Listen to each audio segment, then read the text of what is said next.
welcome back to another video.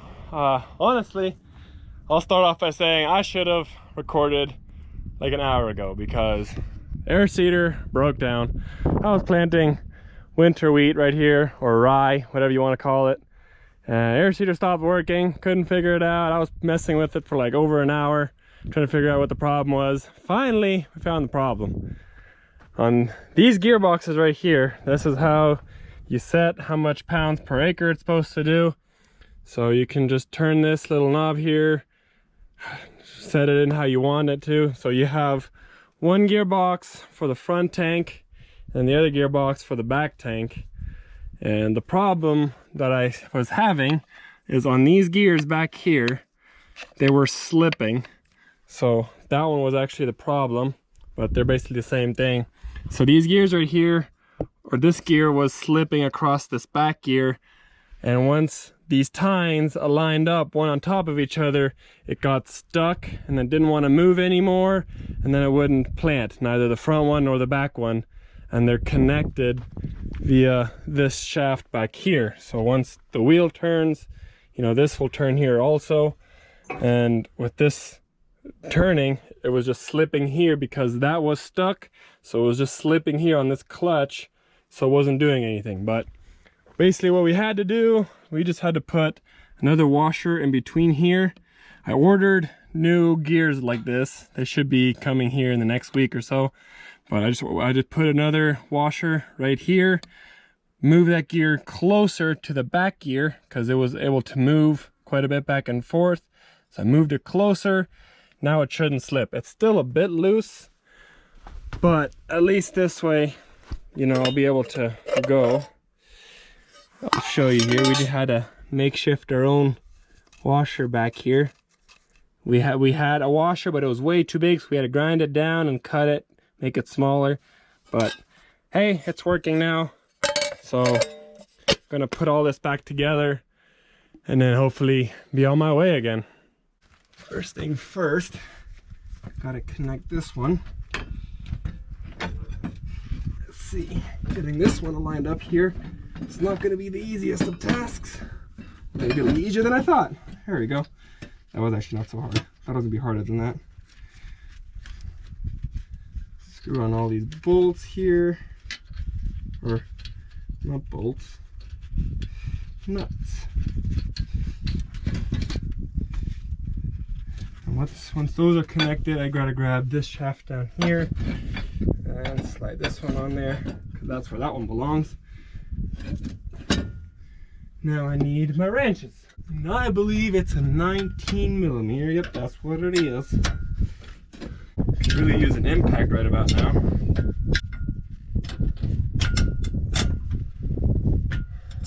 Can you imagine if I had an impact right now? I'd be done already. But I ain't got no tools, so I gotta work with what I got. Oh well. I do also gotta connect these wires, but it's all sorts of broken right here. I doubt it's gonna work, but I can try. Yeah, I doubt it's gonna wanna connect even in the slightest. It's broken, and yeah, I doubt this is gonna work. Well, I guess that's why there was tape on there to hold it together. It'll be kind of ish put together.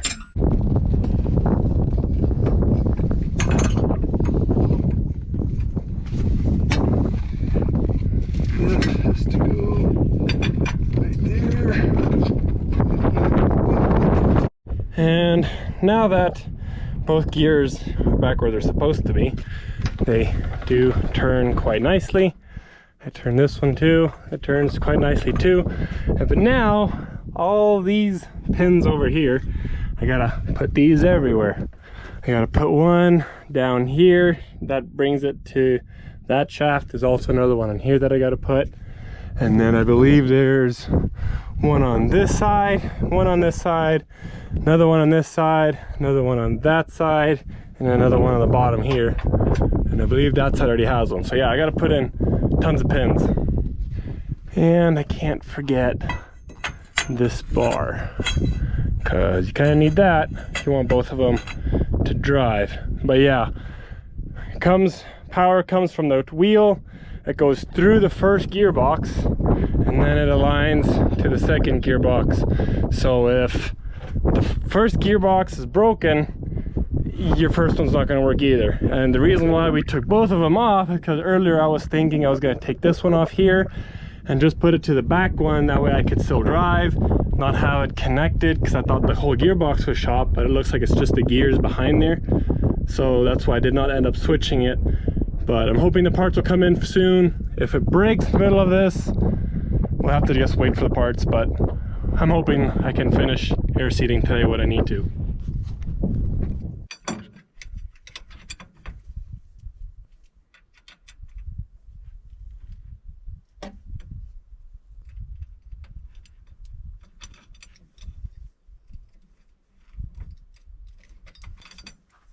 Both of them are connected now. This feels like it turns pretty smoothly. So I'm gonna hop in the tractor, turn it on, turn the fan on, and then we'll see if that made the difference. And I can hope I can start driving again. Luckily I had no tools with me, so I had to have someone to bring me tools. And that was no fun either. Now, none of this one can fit in here. All fit in here before. Let's see, how about now? Good enough.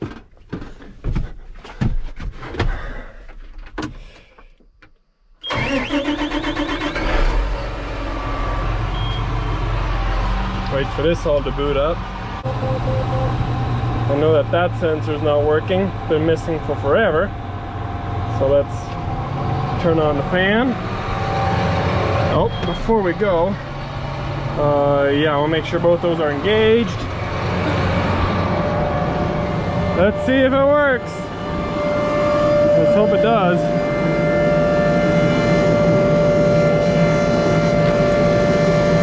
Yeah, well, that gear is turning. That's what I want to see. Looks like that gear is turning as well. Now, just to open up both tanks. Let's open up this tank as well. Let's see. Now it works. Let's come back here. Make sure wheat was coming out everywhere. Yeah, I see lots of wheat on the ground. Looks like we are golden. Yes, finally fixed it. I've been at this for like 4 hours now already. And I'm glad it's finally fixed. But I'm gonna make sure I had left no tools around here anywhere. No tools here. Connected everything, yep, good, good, good, good, good, good. All right, let's see if this works.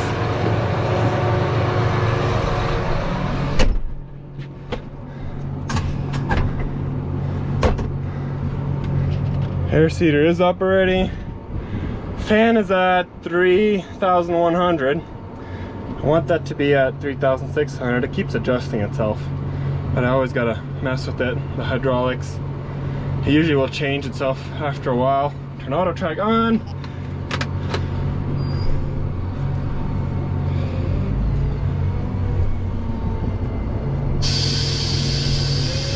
Oh, looks like now my seat's emptying.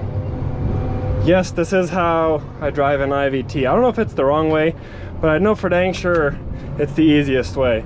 You literally put this thing in F1 and then you just throttle it. I've seen people that just like throttle it all the way and then slowly move with the F1, but this is, to me, is just easier, just putting it all the way there and then just throttle it. You can get a little bit more accurate with it.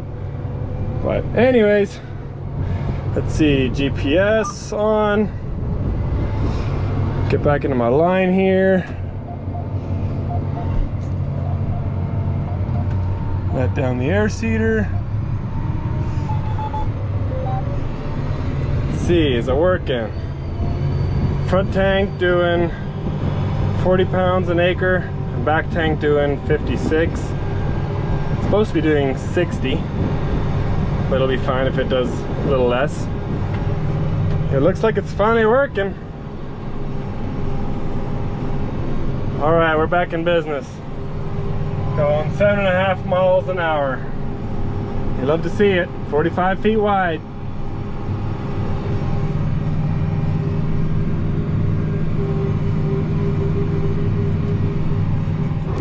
So the goal was to plant about 180 acres today. I have this 120 acre field here.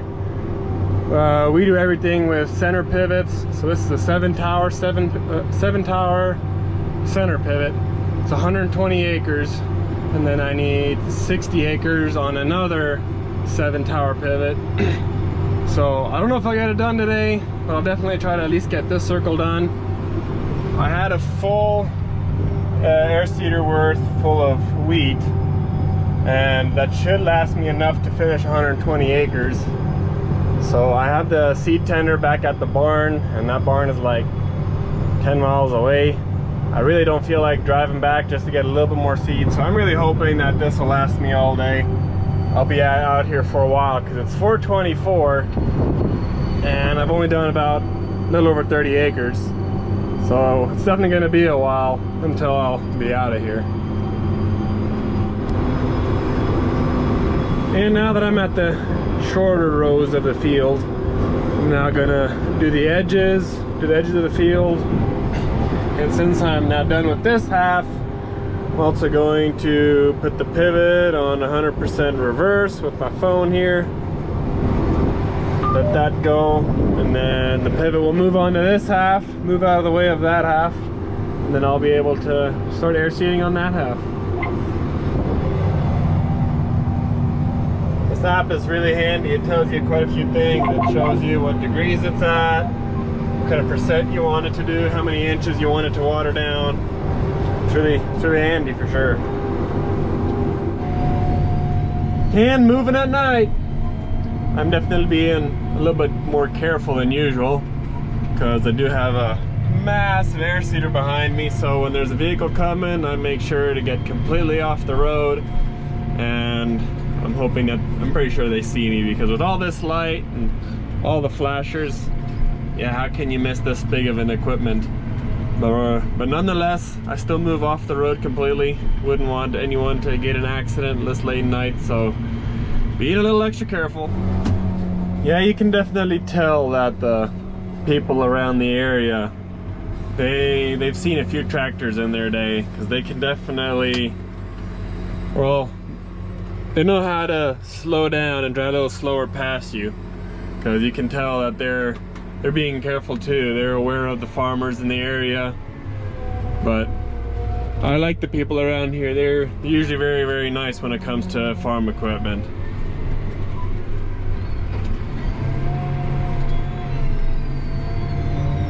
I think it does also help the fact that I turn off some of my lights whenever people pass me, because that's with, yeah, so that's a lot more light, but it blinds people coming from the front of me. So I definitely turn off a few lights to help them see better.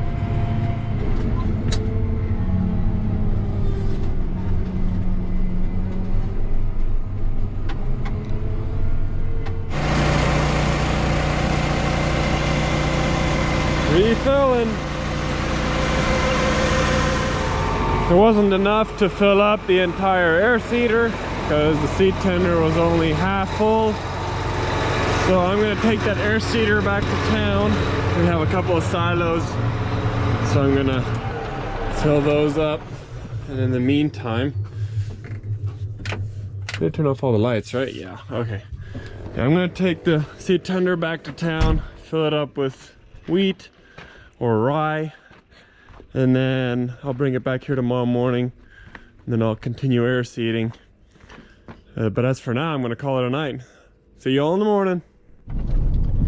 Never mind, I forgot about one thing. I'm back here to the field that I just barely finished air seeding, and I was gonna turn this pivot on because we were watering 2 pivots. Or technically we're only doing 1 at a time because we have an end gun on there. But I was switching them back and forth. So I wanted to turn this one on since I finished air seeding this one. Actually, let me shine a light here to where I actually can see something. So I've already finished air seeding this field, and now I was going to turn this pivot back on. So I'm just going to open the valve here at the pivot, and then I gotta just close the valve at the other pivot, and then just turn this pivot on. And I'm just gonna put on 3/10 point. Where's the point? There's supposed to be a point. 0.3. No. Oh, here. Oh, there it is. Now it. What? Point. Okay, let me do 0.3. Ah, okay, that's how it works. All right. And forward. So I just want to water just a little bit on there, just so that way all the wheat will for sure want to come up. And I have to now open this valve, and I do not want to open it quickly because there's 40 pounds of pressure in the line. Actually, scratch that, there's 50 pounds of pressure in the line. And if I open it too quickly, you'll burst some water lines. You do not want to do that. You want to open this guy as slowly as possible. We've had that happen before where we opened it way too quickly and then it bursted like 20 feet of underground water lines.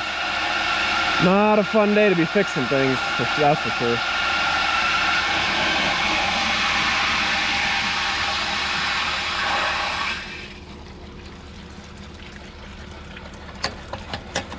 All right, now let's go shut that valve at the other pivot.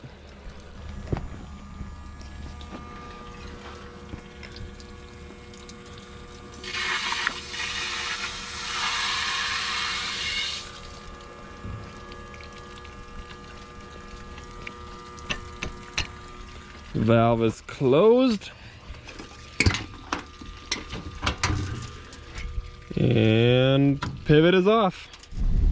Yes, normally we do water 2 pivots at a time, but now that I have that end gun on there, if you can see, it's spraying very, very far. It's spraying another, oh, it's dark and you can't see, but it's spraying another at least 40, 45 feet maybe. And that end gun takes at least 100, 150 gallons of water. So with that end gun on there, we can only water 1 pivot at a time. If we don't have that end gun on there, then we can water 2 fields at a time, because then there's enough water. The reason why we want that end gun on there is because if you watched a couple videos ago, we had a massive sandstorm. It was very, very windy and dust blew everywhere. And we want to water the outskirts of the circle just a little bit more to water up the wheat where it won't blow as much dust later in the future. So that's our reasoning for it. So this looks good right here. I'm just double checking, making sure the tips are open. There's a big wobbler underneath here too. So the end gun sprays quite far, and then wobbler underneath sprays quite the distance too. So I just want to make sure all those tips are open. And it looks like we're golden.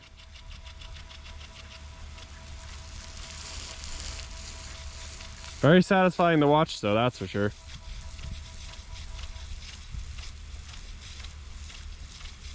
All right, well, y'all have a good night. I'll see you guys in the next video. Thank y'all for watching.